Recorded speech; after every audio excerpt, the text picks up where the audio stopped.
Step into the gardens of your grandparents, and you'll see a picture that could be painted and hung in a frame. Everywhere you looked, the ground was heavy with life, every inch covered in green. It was the kind of garden that would make you believe food will never run short, and it was grown with a lot of care from your grandma. She used clever, time-tested techniques that kept the garden thriving through the seasons. Traditional wisdom passed down through generations that ensured abundance year after year. Here are 30 gardening hacks Grandma always relied on. Heating greenhouses with barrels. A greenhouse without electricity relied on stored warmth. Families lined the walls with dark water barrels or stones that soaked in the sun by day and released it slowly through the cold nights. Paths paved with brick did the same, holding heat until dawn. Some even placed a compost pile inside, its steady warmth enough to keep frost away. With these tricks, plants stayed alive through bitter weather, green leaves thriving while snow piled outside. It was simple science. Water and stone gave back what the sun had offered, and it made the difference between a garden that stopped in October and one that carried on all winter. Watering smart with soaker hoses. Instead of wasting water on leaves and paths, some families used hoses made of porous rubber laid right at the base of their plants. Water seeped out slowly, soaking directly into the roots. A mulch covering on top held the dampness even longer. Fed by rain barrels or gravity tanks, these soaker lines worked without electricity or pumps. They reduced disease, since wet leaves at night were often the start of blight or mildew. Overwatering was less likely too, since the ground stayed evenly moist. These hoses, hidden under straw, did their work quietly while gardeners tended to other chores, keeping plants strong with a fraction of the usual water. Using ashes to sweeten soil. Your grandparents carried the ashes out with their buckets, scattering them where the soil was heavy and sour. Ash was known to sweeten ground, softening its bite and giving plants a kinder bed. Fruit trees received handfuls at their roots, the potash feeding blossoms and firming fruit. Brassicas, those cabbages and turnips that thrived in sweeter soils, were planted in ash-treated rows. A ring of ashes around tender seedlings also turned away slugs, their soft bodies unwilling to cross the dry powder. Families stored barrels of ash near the shed, covered from rain, so it was always at hand when needed. Speeding up composting naturally. Some folks tossed scraps into a pile and waited months, but seasoned hands wanted compost ready by planting time. They built their heaps in order, wet greens, dry browns, and a scatter of soil with each layer. The pile was kept just damp enough to steam and was turned with a fork when it cooled. This steady attention made the difference. Instead of waiting a year, the compost was ready in weeks. Families prized the black, crumbly earth that came out of a well-kept pile. Spread on the beds, it fed plants deeply and gave them resilience against pests and drought. Careful composting was not wasted effort. It was the heartbeat of the garden. Interplanting flowers with vegetables. In the gardens of old, flowers were never just for beauty. Zinnias, nasturtiums, and calendulas were scattered among beans and tomatoes, their colors drawing bees to every row. Pollinators moved from blossom to blossom, ensuring cucumbers set fruit and corn filled heavy with kernels. At the same time, the flowers confused pests, their scents masking the tender smell of vegetable leaves. Nasturtiums lured aphids away from cabbages, while calendulas slowed down beetles and whiteflies. Sunflowers were raised along edges, tall and watchful, offering both shade and seeds. Families believed that a lively garden, filled with flowers, was a healthier one. It looked cheerful too, a patchwork of color among the green, lifting spirits during long days of work. Children often picked bouquets straight from the vegetable patch, proof that food and beauty grew side by side. By season's end, the flowers dropped their own seeds, ready to scatter again the next spring. Designing weatherproof gardens. Old farmers never trusted the weather. They built their gardens with both drought and flood in mind. Higher ground was planted with crops that could dry easily, such as okra, sweet potatoes, and beans, while the low places grew celery, cabbage, and other vegetables that wanted wet feet. Shallow ditches, called swales, carried heavy rains off the slopes and guided the water to where it was needed most. In wet springs, raised beds lifted tender plants above standing puddles. Fences and hedges broke the wind, shielding fragile stems from storms. This way, no matter what the season brought, part of the garden always survived. Collecting rainwater in barrels. When the rains came, your grandparents didn't waste a drop. Wooden barrels sat beneath the eaves, their open mouths catching water as it spilled from rooftops. Some fitted tin spouts or hollowed gourds to guide the flow, filling casks in a single storm. This rainwater was softer than well water, free of minerals, and the plants seemed to drink it more eagerly. Families drew it by bucket, carrying it down rows or tipping it into soaker hoses laid at the roots. In dry summers, when wells grew shallow, these barrels kept gardens alive. Algae and mosquitoes were kept at bay with tight lids or a scatter of straw across the surface. Barrels lined the back wall of barns, shaded to keep the water cool, ready for the hottest days. Even laundry and dishes were often washed with this captured rain, saving well water for drinking. Drying food with sunlight. Before jars and freezers became common, the sun itself was the preserver. Families built simple dehydrators from scrap lumber, old screens, and panes of glass. A box with a slanted clear lid and vents at the top was enough to trap heat and let moisture escape. Apple slices, beans, and tomatoes were spread thin on racks, drying slowly until they shrank and toughened. 20 pounds of tomatoes might dry down to 2, stored in jars that lasted the whole winter. Some hung food directly in mesh bags on porches, the breeze and sun doing the work together. Half-burnt boards from the stove were sometimes added to the box to give extra warmth. What mattered was steady airflow and enough heat to drive off water without cooking the food. Letting chickens do the work. Chickens were not just kept for eggs, they were the gardener's helpers too. Before planting time, they were turned into the beds to scratch, peck, and clear out grubs, beetles, and larvae. Their busy feet broke up the soil while their droppings fertilized it at the same time. Some families built small movable pens called chicken tractors and shifted them from patch to patch. Each stop left the ground cleaner and richer, ready for seed. After harvest, the birds returned again to strip out old plants and hunt for lingering pests. A small flock could clear a whole garden in days, saving endless hours of digging and weeding. The chickens fed themselves as they worked, and the gardener got a plot free of insects and full of natural fertilizer. Burying fish scraps for fertility. Long before store-bought fertilizer, families turned to the river and kitchen scraps for strength. When fish were cleaned, the bones, heads, and guts were never wasted. They were buried deep beneath corn hills or pumpkin mounds, covered with soil so dogs and varmints could not dig them up.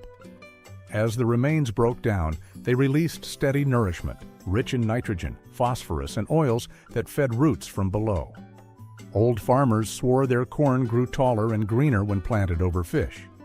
In coastal towns, barrels of herring were sometimes hauled inland and spread across fields, a tradition borrowed from the native peoples who had shown the trick centuries earlier. Even small gardens made use of fish scraps tucked beneath rows, each plant drawing on the hidden feast below. It was messy work, but the results spoke for themselves. Stronger stalks, heavier fruits, and soil that seemed to grow richer each season. Stopping cross-pollination. Your grandparents learned early that letting squash and pumpkins mingle could ruin a seed line. The next year's fruits often turned stringy or bitter, nothing like the parent crop. To guard against it, families planted far apart or staggered the sowing so blossoms never opened at the same time. Corn, with its drifting pollen, was spaced by weeks of planting so one stand tasseled long before the other. With vining crops, a simpler trick was used. Mesh bags slipped over blossoms until they were ready. When the moment came, a small brush or even a fingertip carried pollen from the chosen male flower to the female. Once pollinated, the blossom was tied off again, safe from stray grains of dust riding on the wind. Building window cold frames. An old sash window rarely went to the dump. More often, it was laid across a wooden box in the garden, hinged or propped with a stick to let air move. Cold frames were simple contraptions, but they held life when frost still claimed the fields. Inside, lettuce and kale carried on growing weeks longer than they could in the open. A south-facing slope was the best spot, where the low sun could pour in all day. At night, the glass trapped the warmth, and if the family banked straw against the sides, the soil rarely froze at all. In spring, when winds still bit, seedlings were raised safe beneath the panes, hardening slowly before being planted out. The gardener watched closely, propping open the lid on warm days so the greens would not cook, then closing it tight again before dusk. Heating beds with manure. When early harvests meant survival, families turned to the barn for warmth. Fresh horse manure mixed with straw was heaped thick in a trench, sometimes 2 feet deep. Over it, they spread 6 or 8 inches of garden soil. Within days, the bed gave off steady heat as the manure fermented below. Seeds sprouted when snow was still on the ground, safe in their warm layer above the steaming compost.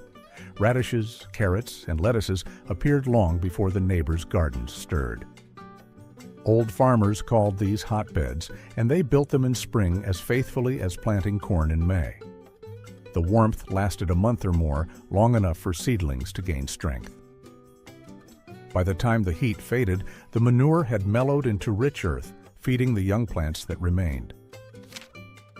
Using hidden microclimates. Every patch of land carried its secrets. Old farmers walked their ground until they knew where frost came first and where it left last. A stone wall that faced the sun held heat well into the night. Vines planted there ripened faster and yielded longer. Low hollows gathered dew and stayed cooler, perfect for lettuces that would bolt in the open field. Even a compost heap, steaming gently at the edges, created a pocket warm enough for beans to climb and flourish. Families marked these spots and planted accordingly. They leaned into nature instead of fighting it, setting crops in the places that suited them best. Sometimes they stacked rocks deliberately, knowing they would drink in the sun by day and give it back to tender plants at night. Other times, they simply noted where snow melted first in spring and placed the earliest peas there. Protecting plants from frost. When the air turned sharp and frost threatened the garden, homestead families acted fast. They pulled out whatever coverings they had, old sheets, flour sacks, newspapers, or burlap, and laid them over the rows before sunset. The warmth gathered in the soil through the day would hold just enough beneath the covers to keep the plants alive. Some cut the bottoms from glass jars or milk jugs and set them over seedlings, like little domes. Others stacked straw around young shoots or flipped buckets over tender plants. At dawn, as soon as the sun rose, the covers were whisked away so the crops would not overheat. It was common to see lanterns moving across fields at night, men and children working side by side to save their food. Preserving food with salt. Salt was the most dependable preserver when there was no icehouse or electricity. Green beans were strung and salted, hanging leathery from kitchen rafters until winter meals called for them. Cabbage and turnips were packed in crocks with salt, their juices drawn out to start the work of fermentation. Meat was rubbed heavily and stored in barrels, each layer covered in white crystals that kept decay away. Families sometimes oversalted by mistake, but even that became a recipe. Rinsed beans added to potato soup carried a strong flavor that no fresh vegetable could match. Salt did more than dry food. It created conditions where only helpful bacteria could thrive. Fermenting for better health.